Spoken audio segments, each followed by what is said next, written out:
ஆண்டவரும் இரட்சகருமாய் இருக்கிற இயேசுவின் நாமத்தில் உங்களை யாவரையும் நான் வாழ்த்துகிறேன்.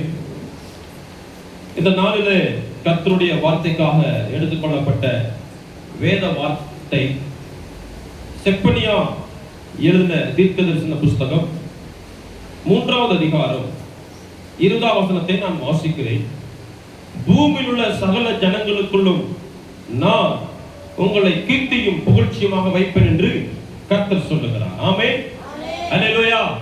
பூமியில் உள்ள சகல ஜனங்களை பார்க்கிலும் நான் உங்களை கீர்த்தியும் புகழ்ச்சியுமாக வைப்பேன் என்று கர்த்தர் சொல்லுகிறார். ஆமென். அல்லேலூயா. அப்ப பக்கத்துல கையை கொடுத்து சொல்லுங்க, கர்த்தர் உங்களை கீர்த்தியும் புகழ்ச்சியுமாக வைப்பார். எப்படி வைப்பார் என்றால் பூமியில் உள்ள சகல ஜனங்களுக்குள்ளும். ஆமென். அல்லேலூயா. பூமியில் உள்ள சகல ஜனங்களுக்குள்ளும் கர்த்தர் உங்களை கீர்த்தியும் புகழ்ச்சியுமாக வைப்பார். ஆமென். இந்த நாளில ஆண்டவரை பார்த்து சொல்ற ஒரு காரியம், நீங்க வெட்கப்பட்டு போவதில்லை. ஆமென். நீங்கள் வெட்கப்பட்டு போவதில்லை. ஆமென். பக்கத்துல பார்த்து சொல்லுங்களேன், நீங்கள் வெட்கப்பட்டு போவதில்லை. ஆமென். எந்த சூழ்நிலையா இருந்தாலும் நீங்க வெட்கப்பட்டு போவதில்லை. உங்களுடைய சூழ்நிலை உங்களுக்கு விரோதமாய் எதிர்த்து நிற்கலாம், உங்களை வெட்கப்படுத்தும்படி சூழ்நிலையே உங்களோடு கூட நின்று கொண்டிருக்கலாம். ஆனால் கர்த்தர் சொல்லுகிறார், நான் உன்னை வெட்கப்பட்டு போக விட மாட்டேன். அல்லேலூயா. அல்லேலூயா. ஆமா, வேதத்துல பல சம்பவம் இருக்கிறது. நம்ம வெட்கப்பட்டு போகாமல் இருக்க வேண்டும் என்றால் ஒரு சம்பவத்தை நாம பார்க்கலாம். அங்கே வெட்கப்பட்டு போகாமல் ஒரு மனுஷன் எப்படிப்பட்ட சூழ்நிலையா இருந்தாலும், எப்படிப்பட்ட பிரச்சனையா இருந்தாலும், எப்படிப்பட்ட போராட்டங்கள் மத்தியில இருந்தாலும் கர்த்தர் அந்த மனுஷனை ஒரு நாள் வெட்கப்பட்டு போகாதபடி செய்தார். ஆமென். அல்லேலூயா. அல்லேலூயா. விசுவாசமா சொல்லுங்களேன், அல்லேலூயா. நான் வெட்கப்பட்டு போக மாட்டேன். ஆமென். அல்லேலூயா. அல்லேலூயா. கர்த்தர் நல்லவர். அல்லேலூயா. அல்லேலூயா. ஆமா, நான் ஆராதனை செய்து கொண்டிருக்கும் பொழுது அவர் வெளிப்பாட்டை கர்த்தர் கொடுத்தார். ஆமென். ஒரு மனிதன் ஏன் வெட்கப்படாமல் தேவனுடைய பர்வதத்துக்கு முன்பாக தைரியமாய் நிற்பான் என்றால் அவன் கர்த்தருடைய முகத்தை பார்ப்பதினால். விசுவாசிக்கிறீங்க? ஆமென். ஒரு மனுஷன் வெட்கப்படாமல் அவன் எப்படிப்பட்ட ஒரு பெரிய பர்வதத்துக்கு முன்பதாக நிற்பான் என்றால் அவன் தேவனுடைய முகத்தை பார்ப்பதினாலே. ஆமென். அல்லேலூயா. ஒரே ஒரு சம்பவத்தை நாம பார்க்க போகிறோம். யாத்ராகமம் புஸ்தகம் 3ஆம் அதிகாரம் எடுத்து வாசிக்கலாம். யாத்ராகமம் 3ஆம் அதிகாரம் 1வது வசனத்திலிருந்து நாம் வாசிக்கலாம். நானே வாசிக்கிறேன். ஜீனி மைக் ஆசாரியனாய் இருந்த தன் மாமனாகிய எத்திரோபி ஆடுகளை மேய்த்து வந்தான். அவன் ஆடுகளை வனாந்திரத்தின் பின்புறத்திலே ஓட்டி தேவ பர்வதமாகிய ஓரேக் மட்டும் வந்தான். அங்கே கர்த்தருடைய தூதனானவர் ஒரு முட்செடியின் நடுவில் இருந்து அக்கினி ஜுவாலையிலே அவனுக்கு தரிசனமானார். அப்பொழுது உற்று பார்த்தான், ஜுவாலித்து எரிந்தும் அது வெந்து போகாமல் இருந்தது. அல்லேலூயா. அல்லேலூயா. ஒரு வெளிப்பாட்டை கர்த்தர் கொடுத்தார். இது ஒரு முறை 2 முறை நடந்திருக்க, ஒரு முறை மட்டும் நடந்திருக்காது. இந்த சம்பவம் பல முறை நடந்திருக்கலாம். இவன் அசால்ட்டா விட்டுருக்கலாம். என்ன காரியம் என்றால், முதல் நாள் பார்த்திருக்கலாம், அந்த அக்னி எரிகிறதை பார்த்திருக்கலாம், முட்செடி எரிகிறதை பார்த்திருக்கலாம். அவன் நினைச்சிருக்கலாம், எப்ப யாராவது வழிபோக்கர்கள் அதை எரித்து விட்டு போவதற்காக எரித்து வைத்திருப்பார்கள் யோசித்திருக்கலாம். ஆனா அதே முட்செடி மீண்டும் மீண்டும் எரிகிற காரியமா இருக்கிறபடினால அவன் போய் விட்டு பார்க்கிறான். என்னடா இந்த முட்செடி எரிகிறது ஆனால் வெந்து போகாமல் இருக்கிறது. அல்லேலூயா. ஹல்லேலூயா. இன்னைக்கு கர்த்தருடைய ஆவியானவர் திட்டமாய் பேசுற ஒரு காரியம், நீ எதிராளியை பார்ப்பதற்கு முன்பதாக, நீ எதிராளிக்கு முன்பதாக நிற்பதற்கு முன்பதாக என்னுடைய சமூகத்தில் நிற்க உன்னை விட்டு கொடுப்பேன் என்றால், விட்டு கொடுக்கின்ற பொழுது அங்கே நம்முடைய முகம் வெட்கப்பட்டு போகாது. கர்த்தருக்கு நன்றி சொல்லுகிற விதமாய் கரங்களை தட்டி ஹல்லேலூயா, ஹல்லேலூயா. நீ பார்வோனை பார்ப்பதற்கு முன்பதாக, பார்வோனுடைய சமூகத்தில் போய் நின்று பார்வோனோடு போராடுவதற்கு முன்பதாக, எனக்கு முன்பதாக வந்து என் சமூகத்தில் உன் காலை ஊன்றி நில், அப்பொழுது உன்னுடைய முகம் வெட்கப்பட்டு போகாது. எத்தனை பேர் விசுவாசிக்கிறீங்க?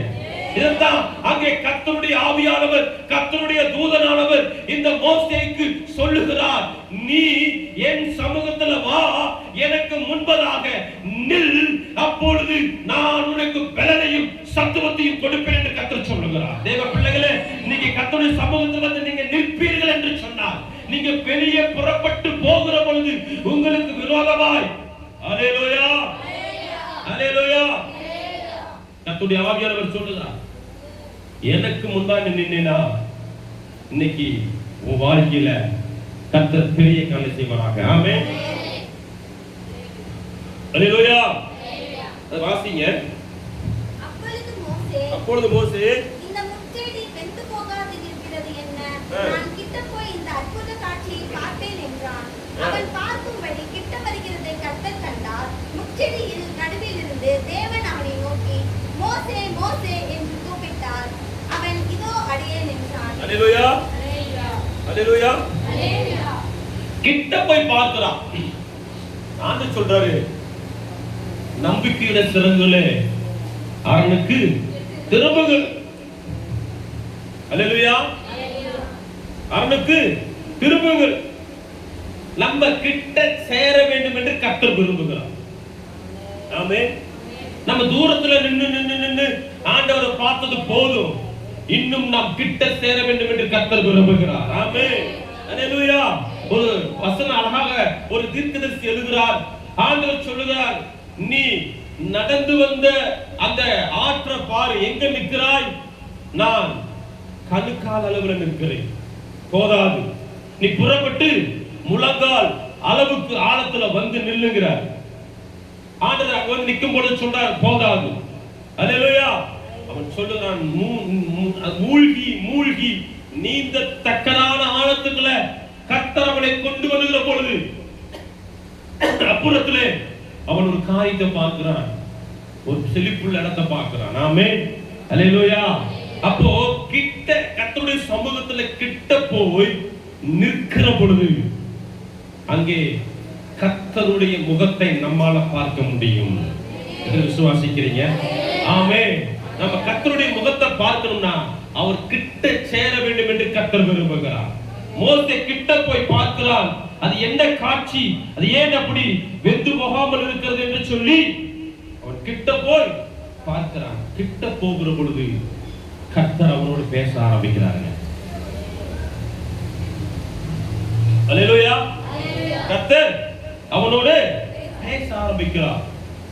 தேவ பிள்ளைகளே, இன்னைக்கு நீங்க அவருடைய கிட்ட சேருகிற பொழுது அவர் உங்களை ஆசீர்வதிக்க வல்லவராக இருக்கிறார். ஆமென். அப்போ நடக்கிற சம்பவத்தை பாத்தீங்கன்னா, தேவனிடத்துல போய் பேசுறான், தேவனுடைய சமூகத்துல நிற்கிறான், அங்கேயே அற்புதம் நடக்குது, அங்கேயே அற்புதத்தை நடத்துகிறார். நம்ம கிட்ட அவருடைய சமூகத்துக்கு கிட்ட போகிற பொழுது நம்முடைய கரத்துல நம்ம என்ன வச்சிருக்கிறோமோ அதை கொண்டு அற்புதத்தை செய்ய வல்லவராக இருக்கிறார். எத்தனை விசுவாசிக்கிறீங்க? ஆமென். ஹல்லேலூயா. அவருடைய அற்புதம், அவருடைய அதிசயம், அவருடைய வெளிப்பட்ட நிகழ்வுகள் ஏதோ வேற தூரத்துல இருந்தெல்லாம் கொண்டு வந்து செய்யல ஆண்டவர். ஆமென். அவர் கிட்ட என்ன இருக்கு அதை வச்சு அற்புதம் செய்கிற தேவன் நம்முடைய தேவன். உன் கிட்ட, உன்னுடைய பக்கத்துல கர்த்தருடைய சமூகத்துக்கு கிட்ட நீ போகிற பொழுது உன் கிட்ட இருக்கிற, உன்னிடத்தில் இருக்கிற ஒரு காரியத்தை வச்சுதான் அவர் என்ன செய்வார்? அற்புதத்தை செய்ய வல்லவராக இருக்கிறார். ஆமென். ஹல்லேலூயா. இங்க அவன் கையில என்ன இருந்துச்சு? கோல் இருந்துச்சு. அந்த கோலை வச்சுதான் அவங்க அற்புதம் கர்த்தர் செய்கிறார். ஆமென். எத்தனை விசுவாசிக்கிறீங்க? நீங்க ஒண்ணுமே இல்லைன்னு நினைக்காதீங்க. இவங்க கையில என்ன இருக்குது? கொஞ்சம் மாவு இருக்குது. கொஞ்சம் மாவு இருக்குது. உன் கையில என்ன இருக்குது? கொஞ்சம் எண்ணெய் இருக்குது. உன்னிடத்துல என்ன இருக்குது? ஒரு குடம் எண்ணெய் இருக்குது. ஆமென். அல்லேலூயா. தீர்க்கதரிசி, ஒரு தீர்க்கதரிசி இருந்தாரு. அந்த தீர்க்கதரிசி செத்துட்டாரு. எப்படி செத்தாரு? செல்வத்தை சேர்த்து செத்தா பிரச்சனை இல்லை. கடனை சேர்த்து வச்சு செத்துட்டாரு. கடனை சேர்த்து வச்சு செத்துட்டாரு. சோதரர் அல்லேலூயா. கடனை சேர்த்து வச்சு செத்துட்டாருங்க. அப்ப அந்த கடனை சேர்த்து வச்சு செத்தா கடன்காரன் சும்மா இருப்பானுங்களா? அந்த விதவையை என்ன பண்றாங்க? உன் பிள்ளைய எனக்கு அடிமையா கொடுத்துரும், புருஷன் வாங்கின கடனுக்கு உன் பிள்ளைய வாழ்நாள் போல அடிமையா இருந்து எனக்கு வேலை செய்யட்டும் சொல்லிட்டு பிள்ளைய பிடிச்சிட்டு போக நிக்கிறாங்க. இந்த ஏழை விதவி நேரா தீர்க்கதரிசனத்துல போய், ஐயா, தீர்க்கதரிசி என் புருஷன் தீர்க்கதரிசி தான், ஆனா சாகும் பொழுது கடனை வாங்கி வச்சு செத்து போயிட்டாப்ல. இந்த கடனுக்காக என் பிள்ளைகளை அடிமையாக்கி கொண்டு போக அந்த கடன் கொடுத்தவங்க நிக்கிறாங்க, என்னையா பண்ணட்டும்? அல்லேலூயா, அல்லேலூயா. வழி தெரியாத சூழ்நிலை, வழி தெரியாத நேரம், நீங்க கர்த்தரிடத்துல போய் நிற்கிற பொழுது கர்த்தருடைய ஆவியானவர் உங்களோடு கூட இடைப்படுவார். ஆமென். விசுவாசிக்கிறீங்க? இவன் வேற எங்கேயும் ஓடல, ராஜாவை பார்க்க ஓடல, பக்கத்துல கடன்காரனை பார்க்க ஓடல, இல்ல பக்கத்துல நல்ல ஒரு குழு கிடைக்கிறது ஓடல, இல்ல நல்ல ஒரு பக்கத்துல கடன் கொடுக்கறான்னு நினைச்சு ஓடல. அவன் செய்த ஒரு காரியம், அல்லேலூயா, அல்லேலூயா, நேர தீர்க்கதரிசியை பார்த்து ஓடுறான். இன்னைக்கு நம்ம ஒரு பிரச்சனை வந்துச்சுன்னா நம்ம ஊழியக்காரரை நோக்கி ஓடியாரமா? அல்லேலூயா. இன்னைக்கு நம்ம ஆண்டவர் உங்களை பார்த்து சொல்றாரு, கர்த்தருடைய தாசனை கர்த்தரை நோக்கி நீங்க ஓடி செபிக்கிற பொழுது, அவரிடத்துல சொல்லுகிற பொழுது அவர் உங்களுக்காக ஜெபிப்பார், கர்த்தர் வெளிப்படுவார். ஆமென். அல்லேலூயா, அல்லேலூயா. என்ன இருக்குது? அந்த தீர்க்கதரிசி கேட்டபோது எங்கள்ல ஒரு கூட எண்ணெய் இருக்கிறது. ஆமென். இந்த ஏழை விதவைய அவ என்ன பண்றா? வெட்கப்படுத்தும்படி, பிள்ளைகளை வெட்கப்படுத்தும்படி அடிமையாக்கி கொண்டு போக வந்திருக்கிறாங்க. அங்கே சுற்றி நிற்கிற ஜனங்கள் இந்த தீர்க்கதரிசியோட கொண்டாட்டி இப்படி பிள்ளையை அடிமையாக்க கொடுக்க போகிறாளே என்று சொல்லி வெட்கப்படுத்தும்படி நிற்கிறாங்க. என்னைக்கு அடிமையாக கொண்டு போகப்படுவார் என்று சொல்லி எதிர்பார்த்து கொண்டிருக்கிறாங்க. வெட்கப்படுத்தும்படி அன்னை வீட்டார், பக்கத்து வீட்டார் எல்லாம் நிற்கிறாங்க. ஆனவ ஓடி ஒடியாரா தீர்க்கதரிசியை பார்க்க, ஐயா, என் பிள்ளைகள் எல்லாம் அடிமையாக கொண்டு போக நிற்கிறாங்க, ஐயா, நான் என்ன பண்ணட்டும்? உங்கள்கிட்ட என்ன இருக்கிறது? வெட்கப்பட்ட இடத்துல வெட்கப்படுத்தும்படி, வெட்கப்பட்டால் கைகுட்டி செரிக்கலாம் என்று சொல்லி கூடி நிற்கிற ஜனங்களுடைய வீட்டுக்குள்ள போய் அங்க இருக்கிற பாத்திரத்தை எடுத்து, அல்லேலூயா, அந்த பாத்திரத்துல அவள் இருக்கிற கொஞ்சம் எண்ணெயை எடுத்து ஊற்றி, அல்லேலூயா, அந்த பாத்திரங்களை நிரப்புறா. இன்னைக்கு உங்களை பார்த்து கர்த்தர் யாரெல்லாம் வெட்கப்படுத்துறாங்களோ அவங்க வீட்டுக்கு முன்பதாக உங்களை கர்த்தர் தலை நிமிர பண்ண போறாங்க. அல்லேலூயா. யாரெல்லாம் உங்களை கேவலமா பார்க்கறாங்களோ உங்களை கர்த்தர் அவங்களுக்கு முன்பதாக ராஜ்யரி அலங்காரத்தோடு வைக்க போகிறார். ஆமென். விசுவாசிக்கிறீங்க? கர்த்தர் உங்களை வெட்கப்பட்டு போகாதபடி கர்த்தர் உங்களுக்கு அற்புதம் செய்யும்படியாக உங்க வீட்டுக்குள்ள இன்னைக்கு கடந்து வருவாராக இயேசுவின் நாமத்தினாலே. ஆமென். அல்லேலூயா. மோசே பார்வோனை பார்க்க போன பொழுது பல நேரம் அவனை வெட்கப்படுத்தி அனுப்புறான். ஆகாது ஆகாது ஆகாது ஆகாது. அல்லேலூயா. நான் ஜனங்களை நான் அனுப்ப மாட்டேன். ஃபர்ஸ்ட் அனுப்புறேன்னு சொல்லுவான், சந்தோஷத்தோட வருவான், மறுபடியும் மனமடிவாகும், மறுபடியும் மனது கடினமாகும் பார்வோனுக்கு. இல்ல இல்ல, நான் அனுப்ப மாட்டேன். மடி வெட்கம் வெட்கம் வெட்கம் வெட்கம். அல்லேலூயா. ஆனால் ஒவ்வொரு இடத்துல எந்த இடத்துல வெட்கப்படுறானோ அந்த இடத்துல ஒரு அற்புதம் நடக்க ஆரம்பித்து விடுகிறது. ஆமென். அல்லேலூயா, அல்லேலூயா, அல்லேலூயா. பார்வோன் இந்த மோசேயை வெட்கப்படுத்தும்படி எந்தெந்த காரியத்தை செஞ்சானோ அந்த நேரமெல்லாம் ஒரு அற்புதம் நடக்குது. அது அவனே வெட்கப்பட்டு போகிறான். அல்லேலூயா. தண்ணீரை ரத்தமாய் மாற்றினான். வீடு முழுவதும் தவளைகளால் நிரப்பினான், பேரினால் நிரப்பினான், எரி கொப்பளங்களால் நிரப்பப்பட்டுச்சு. கடைசியில செஞ்ச ஒரு காரியம் கலை சங்காரம் நடந்தது. ஆமென். ஆமா, எப்பெல்லாம் பார்வோன் இஸ்ரவேல் ஜனங்களையும் மோசேயையும் வெட்கப்படுத்தும்படி செஞ்சானோ அப்பெல்லாம் அந்த பார்வோன் தலை குனிந்து போகும்படியாக கர்த்தர் அற்புதத்தை செய்ய வல்லவராயிருந்தார். காரணம், மோசே பார்வோனை பார்ப்பதற்கு முன்பதாக தேவனை பார்த்து விட்டு வந்தார். இன்னைக்கு நீங்க உங்க பிரச்சனையை பார்ப்பதற்கு முன்பதாக தேவனை பார்ப்பீர்கள் என்று சொன்னார், உங்க பிரச்சனை உங்களை விட்டு விலகி கண்ட போல ஓடி போய்விடும். ஆமென். அல்லேலூயா. அல்லேலூயா. இன்னைக்கு வெட்கப்படுத்தினவர்களை நீங்க தேடியும் காணாமல் இருக்க வேண்டும் என்றால் நீ கர்த்தரை முன்பதாக வைத்து நீ பிரயாசப்படுகிற பொழுது உன்னை வெட்கப்படுத்துகிற ஜனங்களை நீ தேடியும் காணாதிருப்பாய். ஒரு வழியா வருகிறவர்கள் 7 வழியாய் ஓடி போவார்கள்.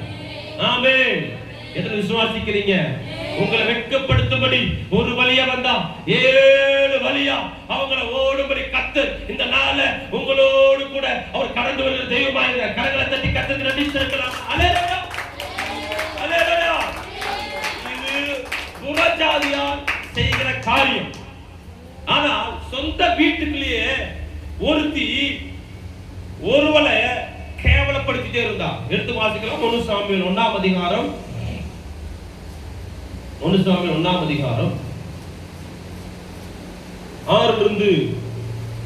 வாசிக்கலாம். கர்த்தர் அவள் கர்ப்பத்தை அடைத்தபடியினால் அவளுடைய சக்களத்தி அவள் துக்கப்படும்படியாக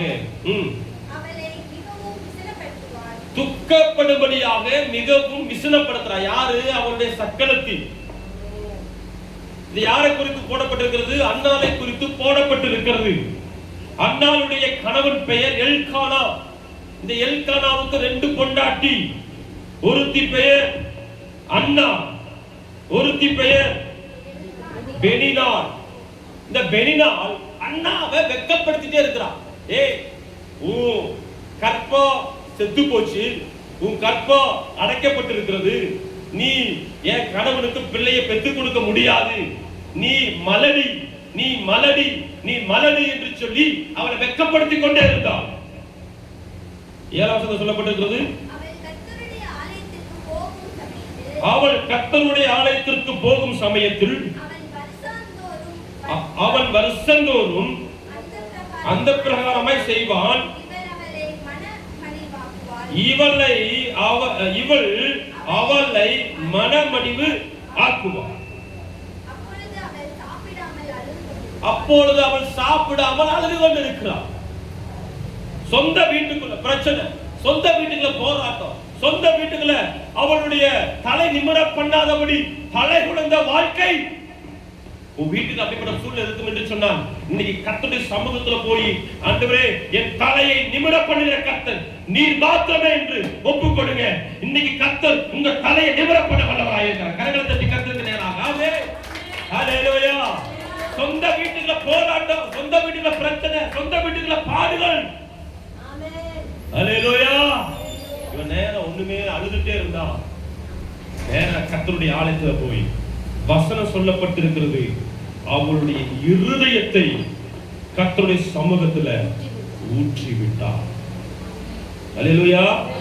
அல்லேலூயா. அவளுடைய இருதயத்தை கர்த்தருடைய சமூகத்துல ஊற்றி விட்டார். ஆமென். அவ செபிக்கிறான். அவள் போய் மனங்கசந்து மிகவும் அழுது கர்த்தரை நோக்கி விண்ணப்பம் பண்ணி, சேனைகளின் கர்த்தாவே, தேவன் உம்முடைய அடியாளின் சிறுமையை கண்ணோக்கி பாரும். உன் வீட்டுக்குள்ள பிரச்சனையா, உன் வீட்டுக்குள்ள போராட்டமா, வீட்டுக்குள்ள பாடுகளா, உன் வீட்டுல யாரும் சொல்ல கேட்காம அடங்காம திரிகிறாங்களா, அவங்க நித்தம் உன் வாழ்க்கையில மனமடி உண்டாகி கொண்டிருக்கிறதா, துக்கப்பட்டு கொண்டிருக்கீங்களா, இல்ல விசனப்பட்டு கொண்டிருக்கீங்களா? இன்னைக்கு கர்த்தருடைய சமூகத்துல போய் நின்னு சொல்லுங்க, சேனைகளின் கர்த்தாவே, தேவன் உம்முடைய அடியாரின் சிறுமையை கண்ணோக்கி பாரும். இன்னைக்கு கர்த்தரை பார்த்து சொல்றார், என் சமூகத்துல வந்து என்னை கண்ணோக்கி பாரும் என்று நீ என்னைக்கு கேட்கிறாயோ, நீ வெளியே புறப்பட்டு போகிற பொழுது உன்னுடைய சிறுமையை கர்த்தர் மாற்ற வல்லவராய் இருக்கிறார். கரங்களை தட்டி கர்த்தருக்கு நேராக நன்றிகளை ஏறெடுக்கலாம். ஆமென். ஹல்லேலூயா. அவர் உன் சிறுமையை நினைத்து உன்னை உயர்வுள்ள இடத்துல கொண்டு போய் நிறுத்த வல்லவராய் இருக்கிறார். ஆமென். ஹல்லேலூயா. ஹல்லேலூயா. கர்த்தர் நல்லவர். ஆமென். ஹல்லேலூயா. 14 வசனம் சொல்லப்பட்டிருக்கிறது, நான் கர்த்தருடைய சந்நிதியில் என் இருதயத்தை ஊற்றிவிட்டேன். கர்த்தருடைய சந்நிதியிலே என் இருதயத்தை ஊற்றிவிட்டேன்.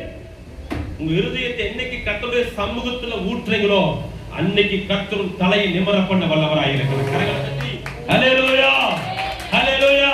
இன்னைக்கு கர்த்தர் இந்த இடத்துல உங்களை பார்த்து கொண்டிருக்கிறார். என் பிள்ளை என் சமூகத்துல வந்திருக்கிறார். இன்னைக்கு அவ இருதயத்திலிருந்து ஒரு காரியத்தை என் சமூகத்துல ஊற்றி விட்டால் என்றால் அவன் தலை நிமிர பண்ண என்னால முடியும் என்று கர்த்தர் சொல்லுகிறார். ஆமென். ஹல்லேலூயா. ஹல்லேலூயா. ஆமா, வெட்கப்பட்ட இடத்துல கர்த்தர் அன்னாளின் தலையை நிமிர பண்ணினார். விசுவாசிக்கிறீங்க? வெட்கப்பட்ட இடத்துலதான் உங்க தலையும் கர்த்தர் நிமிர பண்ண வல்லவராய் இருக்கிறார். ஆமென். ஆமென். ஆமென். ஆமென் சொல்லுங்க. ஆமென். நீ எந்த இடத்துல வெட்கப்பட்டு ஒரு சகோதரி இல்ல உன் சொந்தம் உன் பந்தம் உன் மாமனார் உன் மாமியார் உன்னை எங்க இடத்துல வெட்கப்படுத்துறாங்களோ அந்த இடத்துல கர்த்தர் உன் தலையை நிமிர பண்ணி உன்னுடைய சிறுமையை கர்த்தர் நினைத்து உன்னை கர்த்தர் மேன்மையாக வைக்க வல்லவராய் இருக்கிறார். கரங்களை தட்டி ஆமென். ஹல்லேலூயா. ஹல்லேலூயா. அதுக்கு பின்பதாகத்தான் சாமுவேலை கர்த்தர் கொடுக்கிறார். ஒரு ஆசீர்வாதம் திறக்கப்படுது. அவருடைய சமூகத்துல நீ நின்றேனா உன் வெட்கம் மாறும். உன்னை கர்த்தர் கீர்த்தியும் புகழ்ச்சியுமாய் கர்த்தர் வைப்பார். ஆமென். ஹல்லேலூயா. ஹல்லேலூயா. ஆமா, எப்ப பார்த்தாலும் சாத்தான் நம்மளை வெட்கப்படுத்திட்டே இருப்பான், நம்மளை குறை சொல்லிட்டே இருப்பான், நம்மளை குற்றப்படுத்திட்டே இருப்பான். நீ அவ்வளவுதான் அவ்வளவுதான், நீ மீடவே முடியாது, நீ அவ்வளவுதான் நீ அவ்வளவுதான், நான் அப்போ விழுந்துட்ட நீ விழுந்துட்ட நீ விழுந்துட்ட நீ விழுந்துட்ட நீ விழுந்துட்டுன்னு குற்றப்படுத்துகிற நேரத்துல நீ திரும்பி வர வேண்டும் என்று கர்த்தர் விரும்புகிறார். ஹல்லேலூயா. ஹல்லேலூயா. ஞான இருதயத்தை சுத்த இருதயத்தை எனக்கு தாரும் என்று கர்த்தர் கேட்கணும். ஆமென். ஹல்லேலூயா. ஒரு சில நேரம் நம்ம தப்பு பண்ணிடுறோம், கர்த்தருக்கு விரோதமா விழுந்துறோம், கர்த்தருடைய சித்தத்துக்கு விரோதமா செயல்பட்டு விடுகிறோம், பின்வாங்கி போயிடும். ஆனா ஒரு சிலர்லாம் பின்வாங்கி போனாலும் என்ன நடக்குது? திரும்பி வருகிற மனநிலைமை வர மாட்டேங்குது. ஆமென். சோதரன். ஹல்லேலூயா. ஆனா இந்த இளையகுமாரன் கர்த்தரை விட்டு பின்வாங்கி தன் தகப்பனை விட்டு பின்வாங்கி போறான். தன் தகப்பனுடைய ஆஸ்திகளை ஆசீர்வாதங்களை பெற்றுட்டு பின்வாங்கி போறான். ஆனா அங்க எல்லாவற்றையும் அழிச்சிட்டு அந்த பன்றி திங்கிற தவிட்டால தன்னுடைய இருதயத்தை தன்னுடைய வயிற்றை நிரப்ப அவன் ஆசையா இருந்தா அதுவும் கிடைக்கல. பன்றியோட பன்றியா படுத்து கிடக்கிறான். கர்த்தருடைய சித்தம் அது அல்ல. ஆமென். ஹல்லேலூயா. நீ என்னை விட்டு பின்வாங்கி போயிட்ட, ஆனா நீ அங்க பன்றியோடு பன்றியா படுத்து கிடப்பது என்னுடைய சித்தம் அல்ல. ஆமென். ஹல்லேலூயா. நீ வெட்கப்பட்டது போதும். வெட்கப்பட்டது எத்தனை நாள் வெட்கப்பட்டு அந்த ஊருக்குள்ள நண்பர்கள் யாரும் வந்துட்டாங்கன்னா, உன் அப்பா எவ்வளவு ஆஸ்தியோட அந்தஸ்தோட எவ்வளவு மதிப்போட இருக்கிறாரு, ஆனா நீ பண்ணியோட பண்ணியா படுத்து கிடக்கிறான்னு கேட்டுவாங்களோன்னு சொல்லி எத்தனை நாள் ஒளிந்து படுத்திருப்பான். யாராவது வந்து என்ன பார்த்து, பழைய நண்பர்கள் என்ன பார்த்து, ஐயோ உன் தகப்பன் அவ்வளவு ஆஸ்தி மிக்கவராக அங்கே தேசத்திலே செல்வந்தராக வாழ்ந்து கொண்டிருக்கிறார், ஆனால் நீயோ உன் தகப்பனை விட்டு வந்து பன்றி கூட்டத்துல படுத்து கிடக்கிறாயோ என்று சொல்லி கேட்டுருவாங்களோ என்று அவன் எத்தனை முறை தலக வந்து அவன் நண்பர்களை பார்க்கிற பொழுது, அவனை உற்றார பார்க்கிற பொழுது ஒளிந்து கிடந்திருக்கலாம். ஒரு முடிவெடுக்கிறான். போது நான் பன்றி கூடத்துல படுத்து கிடந்தது போதும், நான் எழுந்திருந்து என் தகப்பனுடைய ஸ்தானத்துக்கு போவேன் என்று. ஆமென். கிட்ட வருகிறார், தகப்பன் சமூகத்துக்கு நேராய் வருகிறார். நீ கர்த்தரை பார்த்து, நீ எப்படிப்பட்ட பிரச்சனை நின்றால் பரவாயில்ல, நம்பிக்கை உள்ள சுரங்குகளே ஆரம்பத்து திரும்புங்கள். உங்க குடும்பம் ஆசீர்வதிக்கப்படும், உன் வாழ்க்கை ஆசீர்வதிக்கப்படும், உன் பிள்ளைகள் ஆசீர்வதிக்கப்படுவார்கள். ஆமென், ஆமென். இன்னைக்கு கர்த்தரை பார்த்து சொல்றார், நான் உன்னை ஆசீர்வதிக்கவே ஆசீர்வதித்து உன்னை நான் பெருகவே பெருக பண்ணுவேன். ஆனா நீ செய்ய வேண்டிய காரியம், என் சித்தத்திற்கு உன்னை விட்டு கொடு. அல்லேலூயா. இந்த இளையகுமாரன் எழுந்து வரான், கர்த்தருடைய சமூகத்துக்கு கிட்ட வரா. தகப்பன் அங்க பார்த்துட்டு நிக்கிறார். தகப்பன் பார்த்துட்டு, என் பிள்ளை வரமாட்டானோ வரமாட்டானோ வரமாட்டானோ. தகப்பன் பார்த்துட்டு நிற்கிறார்.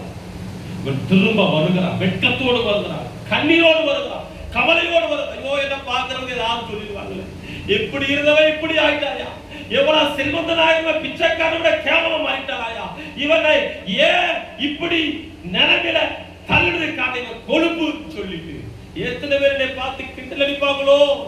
பயந்து பயந்து வெட்கத்தோடு தலகவென்றவனாய் வருகிறான். சமூகத்துக்கு நேரா வந்த பொழுது தகப்பன் இறங்கி வந்து அவருடைய காரியத்தை தலைகளாக மாற்றுகிறார். என் மகன் காணாமல் போனார், அவனை கண்டுகொண்டேன், மீண்டும் அவனை கண்டுகொண்டேன். கத்த சொல்லுகிறார். பழையவர்கள் எல்லாம் ஒழிந்து போயின, எல்லாம் புதிதாய் மாறின. புதிய கிருபை, புதிய ஆசீர்வாதம், புதிய வஸ்திரம், புதிய பாதரட்சை, புதிய தாளந்துகள், ஆமென், புதிய அதிகாரம். இன்னைக்கு கர்த்தருடைய சமூகத்துல நீ வருகிற பொழுது உன் வெட்கம் அங்கே மாறி நீ கீர்த்தியும் புகழ்ச்சியுமாக மாற்றப்படும். அல்லேலூயா, அல்லேலூயா. இது போலதான் ஆதியிலே ஆதாம் ஏவாள் செய்த பாவத்தின் நிமித்தம் அனுதினம் வெட்கப்பட்டு கொண்டிருந்தோம். அனுதினமும் நம்ம வெட்கப்பட்டு கொண்டிருந்தோம். பரலோகத்துக்கு நம்மளால போக முடியாதையா. என் ஆதி தகப்பன் ஆதாம் ஏவாள் செய்த பாவத்தின் நிமித்தம் நான் பரலோகத்துக்கு போக முடியாதபடி அந்த பாவம் தடையாய் இருக்கிறது. என் தகப்பன் பரம தகப்பன் பரலோக பிதா என் பிள்ளைகள் எல்லாரும் அதோ காலம் காலமாக நரகத்துக்கு போய் கொண்டிருக்கிறார்களே. இந்த பிள்ளைகளை வெட்கப்படுத்தபடி சத்துரு இப்படி செஞ்சுட்டானே. அல்லேலூயா, அல்லேலூயா. ஏன் ஒரே பேரான குமாரனை இன்னைக்கு அந்த பூமிக்கு அனுப்புவேன் என்று சொல்லி 2026 ஆண்டுகளுக்கு முன்பதாக என் பரம பிதா தன்னுடைய ஒரே பேரான குமாரனை இந்த பூமியில அனுப்பி அவர் 33 வருடம் இந்த உலகத்துல வாழ்ந்து தன்னுடைய ஜீவனை சிலுவையில அடிக்க ஒப்பு கொடுத்து அவர் தன்னுடைய சொந்த ரத்தத்தை இந்த பூமியில உங்களுக்காக எனக்காக சிந்தினவராய் தன்னுடைய வெட்கத்தை மாற்றி அப்பா பிதா என்று கூப்பிடுகிற புத்திர சுவிகாரத்தை ஆவியை நமக்கு அவர் பெற்றுக் கொடுத்திருக்கிறார். அல்லேலூயா. நம்ம வெட்கப்பட்ட இடத்துல தலை நிமிர்ந்து பரலோகம் போக வேண்டும் என்று சொல்லி, அல்லேலூயா, பரலோகம் போக வேண்டும் என்று சொல்லி என் இயேசு வெட்கமாக அவலட்சணமாக அவர் சிலுவையில நிர்வாணமாய் தொங்கினார். இன்னைக்கு அந்த ரத்தம் இன்னைக்கு உங்களுக்காக பரிந்து வீசிக் கொண்டிருக்கிறார். ஏன் பிள்ளையா தகப்பனே, இது ஏன் பிள்ளை, ஏன் ரத்தத்துல மீட்டெடுக்கப்பட்ட பிள்ளை, நான் எவனை எப்படி சத்துருவின் கையில விட்டு கொடுக்க முடியும்? இது என்னுடைய விளைக்கரையை ரத்தத்தை விளைக்கரையை கொடுத்து நான் என் பிள்ளையை மீட்டெடுத்திருக்கிறேன். அவர் வெட்கப்படுத்தும்படி எந்த ஒரு காரியத்தை நான் செய்ய மாட்டேன், செய்யவும் விடமாட்டேன் என்று கர்த்தர் சொல்லுகிறார். ஆமென். நீங்க கர்த்தர் உங்களை தலையை நிமிர பண்ண ஒரு ஆயத்தமாய் இருக்கிறார். அந்த ஆயத்தத்தை நம்ம பெற்றுக்கொள்ளலாம், அந்த ஆசீர்வாதத்தை நம்ம பெற்றுக்கொள்ளலாம். ஆமென். நான் ஆயத்தமாய் இருக்கிறேன் தலையை நிமிர பண்ண என்று கர்த்தர் சொல்லுகிறார். உங்கள் துக்கம் சந்தோஷமாயிருக்கும், நீங்கள் கீர்த்தியும் புகழ்ச்சியுமாயிருப்பீர்கள். உங்களுடைய வெட்கத்துக்கு பதிலாக அவர் இரட்டத்திலே நன்மைகளை கர்த்தருடைய வாழ்க்கையில ஒரு செய்ய வல்லவராய் இருக்கிறார். வெட்கப்பட்ட இடத்துல கர்த்தர் தலை நிமிர பண்ண போகிறார். நீ எந்த இடத்துல வெட்கப்பட்டையோ அந்த இடத்துல தலை நிமிர பண்ண தேவனால் முடியும். அல்லேலூயா. வாழ்க்கை மாறும். நீ அவருடைய சமூகத்துல காத்திருக்கிற பொழுது, அவருடைய சமூகத்துக்கு நேராக நீ வருகிற பொழுது, உன் வாழ்க்கையை கர்த்தர் தலைகளாய் புரட்டி போட்டு, ஹல்லேலூயா, உன் வாழ்க்கையில கர்த்தர் அற்புதம் செய்ய வல்லவராய் இருக்கிறார். கண்களை மூடி செபிக்கலாமா?